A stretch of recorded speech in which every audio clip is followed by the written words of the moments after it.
Hello my friends, welcome back to today's video. I'm delighted to have you here today because we have a very special guest on here again. My husband is here today to share some of his musical expertise with us, and so I'm really glad to have you here. I think you're really going to enjoy today's video. Today we're going to be talking about a variety of things as it relates to building a musical library, no matter the genre. We had a viewer named Lauren recently write and ask a few really good questions about what it takes to build a music library, and I thought it would be great to do a video on the topic for those that are interested. Lauren asks how to get started with building a record collection, and this one right here knows all about that, and so that's one thing we're going to talk about today. She also asked how to find a good record player and wondered if it should be purchased as a new record player or an antique. It was also asked, why would you even choose a record player in the first place? Why not just go with CDs? And does a record player sound as nice? She also asked, where does one even find the records? And so those great questions are going to be addressed today, and I hope they're helpful to you. So without further ado, let's get started.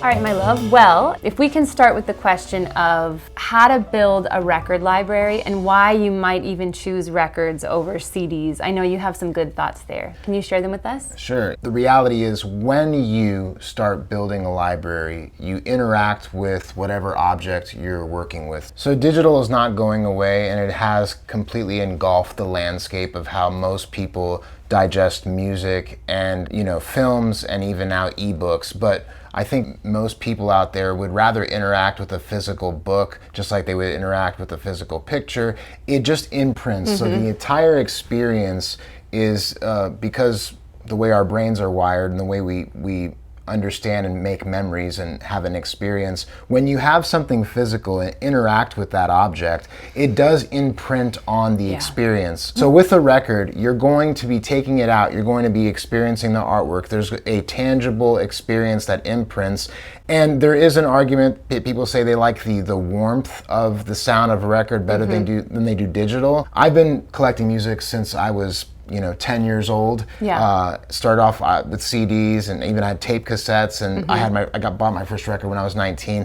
There's nothing to replace that. No one remembers their first download. Everyone remembers their first tape cassette, CD, record. You just interact with it. And nowadays, because there's this huge resurgence of records, you can go to your local Barnes & Noble and buy a record. You can go to Target and buy a record, Walmart. So everyone is selling records now. So if there was ever a time to build a musical library, this renaissance of records would be the time. And it's so much easier now finding good quality turntables, where 15 years ago you'd be hard pressed to find a decent turntable. You'd have to shell up a lot of cash. But because of this renaissance, if you will, there's so many more options now available, and we'd love to talk about those. Yeah, for sure. So in a nutshell, you think the resurgence of records came back because people need the physical touch, like it's helpful to have the physical thing. And does it actually sound better than digital? I heard an interview that actually expressed the two reasons why this is happening. One, fandom. You come in someone's house and you can't really understand what they like or dislike if there's no books on the shelf, if there's no pictures, and if there's there's nothing to express what they value with music and art. Records allow for that. Owning something physical, books allow for that. Pictures hanging on the wall. So there is an aesthetic element to it, and the interaction experience that's kind of contributed to fandom, right, or sharing. And then the other thing is just the sound and experience of it all. And I think that because there's been so much digital the last 20 years, there's now this movement to go back and not lose our humanity and not just become completely digitized, sterilized, and optimized, and maybe unplugging, being off the internet. Yes, you need to plug in an electronic, but it's different than being plugged in. When you put a record on, you can't see an advertisement. You don't get bombarded with some little code or script or buy this now. You're in the moment. You can be still and experiencing that. And I think that is very alluring right now in this day when we're constantly bombarded with messaging. That makes good sense. Okay, so on that note, so basically to get started building a collection, you could go to Amazon, you could go to Target, you could go to your local secondhand store. I mean, a lot of thrift stores carry records. I mean, really almost all the antique shops we go to around here or the thrift shops have a music section with CDs, tapes, and records. Can I speak to that real quick? Sure. Regarding records, you do need to be careful because records, they cannot take a lot of abuse like discs could. Now, we all remember discs, those who were alive in the 90s and buying compact discs in the 90s, they would skip, but you can be a little harder on a CD than you can on a record. With records, you can find great condition at maybe a used store, but you're kind of at the mercy of whoever brought in the record, and some of those might not speak to you depending on what genre you like. So find out what albums you want to experience inside the house. Some people only listen to certain music in the car, maybe, or at the gym. That would probably not be an album you would want to purchase. Find stuff you want to experience in the home and buy those records. So if it's classical, jazz, pop, rock, whatever it may be, buy that and start your collection there. These are the great resources. Acoustic Sounds is a fantastic website. For the audiophile or for the person just beginning, they have high quality records that come shipped very well and they're not scratched or warped. Amazon, you can buy records and that's a great place to buy records as well. Sometimes they'll be warped, they'll be damaged, so you have to kind of be careful of that. Of course, if you're popping into your local Target or Barnes & Noble or Walmart, you can find stuff there very limited on genre and titles, so be aware of that. And then of course the local record store. If you have a great local record store, those guys are so passionate about owning physical media and they often know something about every genre, so that would be a great resource as well. And they even have Record Store Day that happens in April every year that they're telling you go out and support your independent record store. That's so neat. What recommendation would you give our viewers if they are searching for a record player that will last them a good amount of time? Yeah, so again, with this renaissance happening, there's so many options now. And Amazon, you can buy expensive entry-level record players, like an all-in-one system where there's already a speaker built in, or you can go the route where you can buy a record player with a built-in phono preamp. What that means is back in the day, you used to have an amplifier, like a receiver, that had a phono input. Now they're building the record players bypassing that component, so it's a lot easier to get started. So there are plenty of options. We'll leave some links in the description below for a good entry level or for that higher tier if you want to really spend an extra couple $100s and kind of go that route of the audiophile route, if you will. But there's a lot of places to go now. Stay away from the ones you'll see at Walmart or Target. They're really bad. And if you're going to buy records, you might as well enjoy the sound of the quality of the record. You don't want to downgrade your audio experience by buying a really chintzy, toy record player. Buy something that you can get in with about $250 now on a decent unit, or $200, and that really will take the game up. What are the basic, bare minimum things someone would need if they're going to buy a record player today? Let's say, do they need speakers? They're going to need speakers, right? Okay. Yeah, so you have two options. You can buy an all-in-one unit now, and they're making decent ones where it's all-in-one, and they sound fine. If you want to go take it to that other level, you can buy a record player with a phono preamp built in and then hook it up to some speakers. It's literally just speakers and a record player and you're good to go. And if you want to go to that higher tier where maybe you already have a receiver and good speakers, then just buy a record player, connect it to your receiver, and you're off and running. It's not that complicated. Okay. Did you purchase a new record player or an antique one? I guess it's kind of in the middle, right? It's not antique. It's from the 80s, right? So my first record player I ever bought was when I was 19, and it was a really like an 80s Sony. It was secondhand.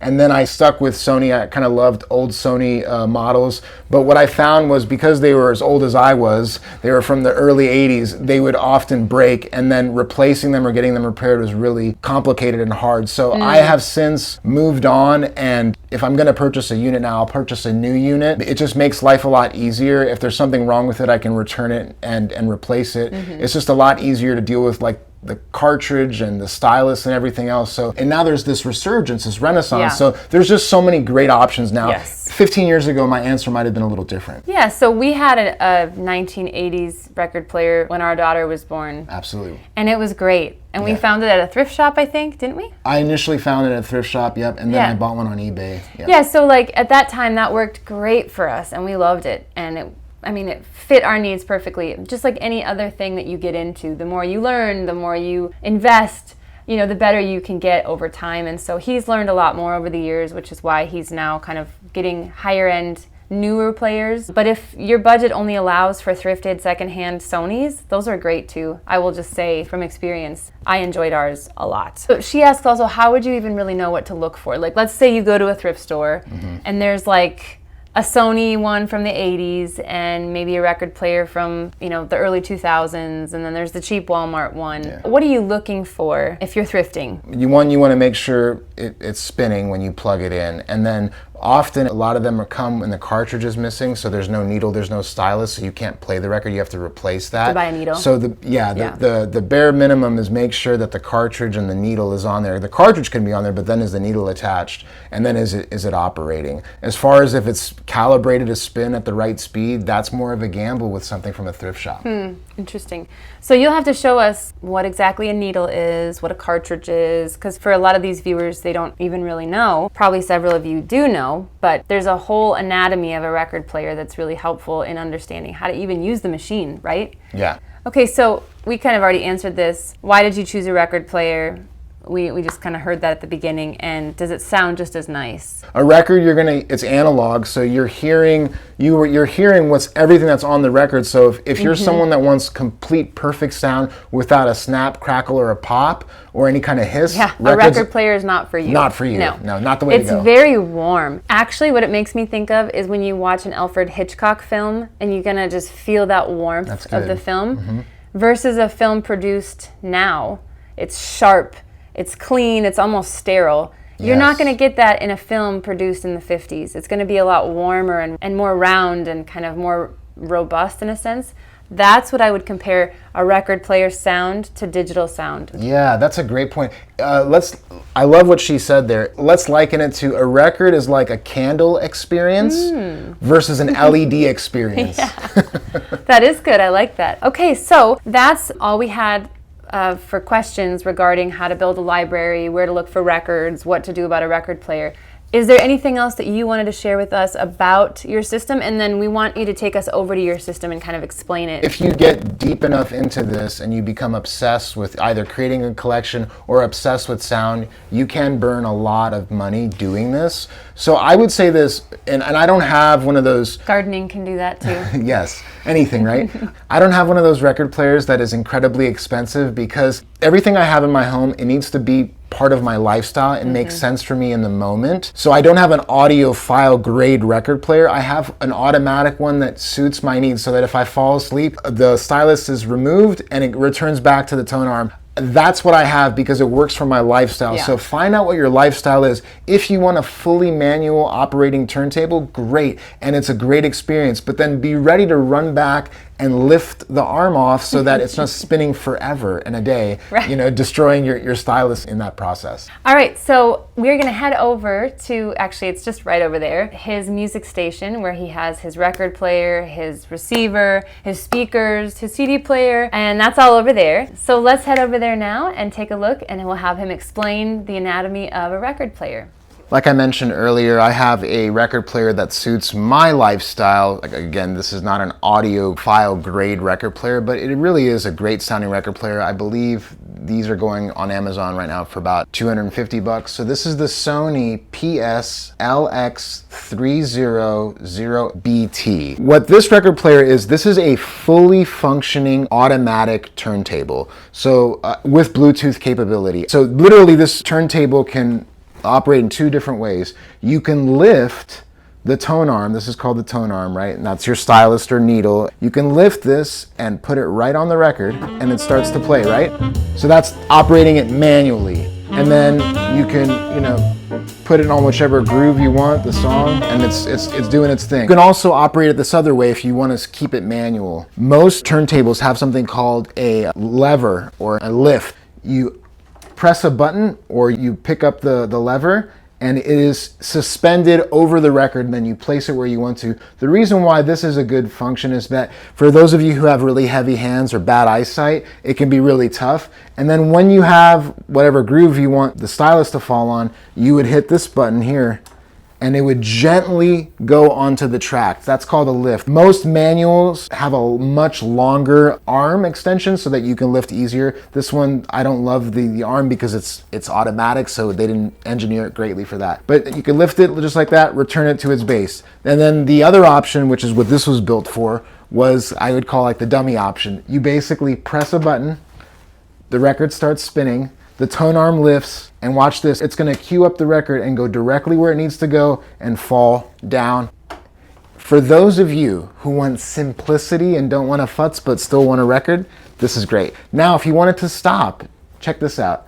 You just press this button, the tone arm lifts right off the record. Once it sits in place, the record stops spinning and you're done. When you are at the very end of your record, and let's say you're about to fall asleep, the second it gets to the very center, the part that doesn't have any music on it's called the dead wax, and it'll basically lift the tone arm, retract, and return to its base, and you can be asleep like a sleeping baby, and your record's not just sitting there spinning forever, which is eventually going to destroy your stylus, because that's just wear and tear that you're not utilizing. That's why I bought this, for that return feature. So for a quick overview, this is the tone arm. This is already calibrated, so this is not something you have to futz with. In most record players, you have to calibrate it at the back there. It's called a counterweight. That's not at play here. This is the cartridge, and that is the stylus, also known as needle. That is what is reading the grooves and transmitting the sound and the music. So that little needle there, that little stylus, is communicating everything that's written on the record groove. It's on 33 and 12 inch, so that's most standard records. If you're looking at the appropriate way to handle it, you would want to always keep it on the edges, just like you do in a CD, and then place it on there. And then again, if you want to lift up the tone arm and just place it down on the record starts playing. Most of you know this, but the grooves are the songs, and there is always going to be a thick line with no lines in it. That demonstrates where the song ends and a new song begins. So that's the tracks, if you will. So if you want to move it to, like, let's say the second track, you look for that line, which you can't see on the camera, and you put it there, and that's how that operates.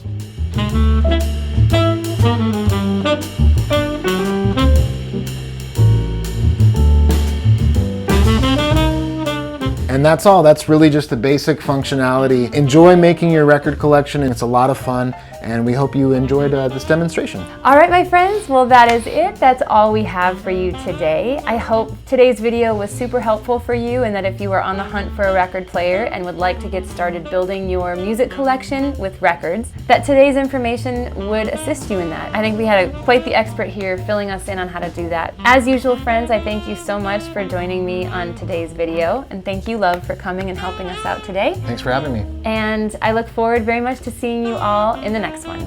Goodbye for now.